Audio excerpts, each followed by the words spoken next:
वाढदिवसानिमित्त येतोय, काय सांगाल? मी सगळ्यांनाच विनंती केलेली आहे की वाढदिवसाच्या निमित्ताने बॅनर पोस्टर लावू नका। त्या ठिकाणी आपण मला मुख्यमंत्री सहायता निधीमध्ये त्याच्याऐवजी ते पैसे द्या। याचं कारण आपल्याला माहिती आहे की मुख्यमंत्री सहायता निधी गरीब आणि गरजू लोकांना आणि विशेषतः उपचाराकरता आपण मदत करतो आणि म्हणून ते आव्हान केलं आणि मला आनंद आहे की खूप मोठ्या प्रमाणात लोक तसं करतायत। पुन्हा एकदा सांगतो की जे लोक बॅनर आणि पोस्टर लावतायत त्यांना पण सांगतो लावू नका, मला ते आवडत नाही आणि तुम्ही बॅनर आणि पोस्टर लावून मला खुश करू शकणार नाही। तुम्ही मला मुख्यमंत्री सहायता निधीमध्ये जर निधी दिला तर मला त्याचा जास्त आनंद होईल। तर उद्या काही विशेष प्लॅन तुमचा आहे असं कळतं आहे, गडचिरोलीला जाणार आहात एकूणच?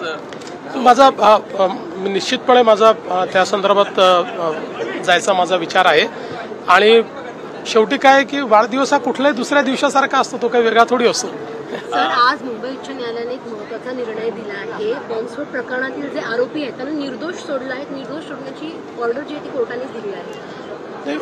आपल्या सगळ्यांकरताच हा निर्णय अतिशय शॉकिंग अशा प्रकारचा निर्णय आहे।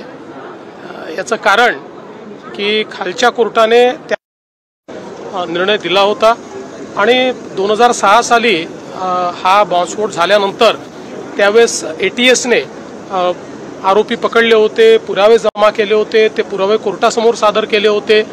त्यामुळे अशा प्रकारचा निर्णय येणं हे निश्चितच धक्कादायक आहे। मी अजून काही पूर्ण निर्णय वाचलेला नाही, पण मी तात्काळ आपल्या जे काही वकील आहेत त्यांच्याशी चर्चा केली आणि त्यांना मी सांगितलेलं आहे की आपण सुप्रीम कोर्टमध्ये याला चॅलेंज केलं पाहिजे आणि आमचा प्रयत्न आहे की लवकरात लवकर सर्वोच्च न्यायालयामध्ये जाऊन या निर्णयाला आम्ही चॅलेंज करू।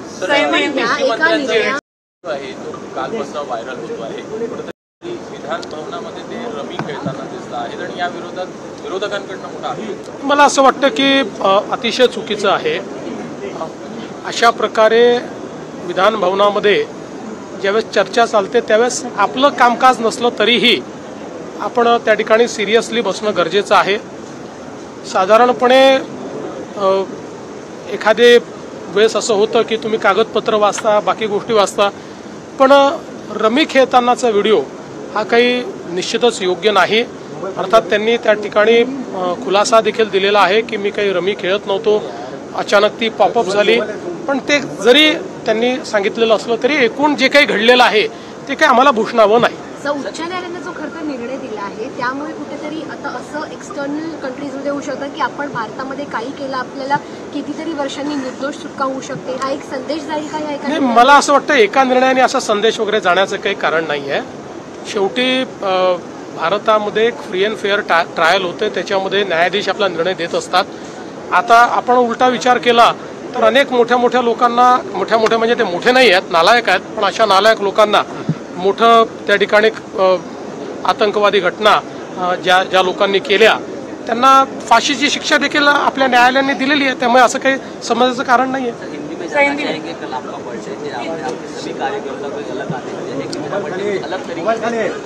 देखिए, मैं इतने सालों में सभी को ये हमेशा कहता हूँ कि जन्मदिन पर होर्डिंग्स और बैनर न लगाए, उसकी जगह कोई रचनात्मक कार्य करे। इस बार मैंने सबको ये कहा है कि होर्डिंग और बैनर पर पैसा खर्चा करने की जगह वो सारा पैसा मुख्यमंत्री सहायता निधि में वो दे, जिसके कारण मुख्यमंत्री सहायता निधि के माध्यम से जो हमारे पेशेंट्स हैं उनको मदद करने में मुझे सहायता होगी।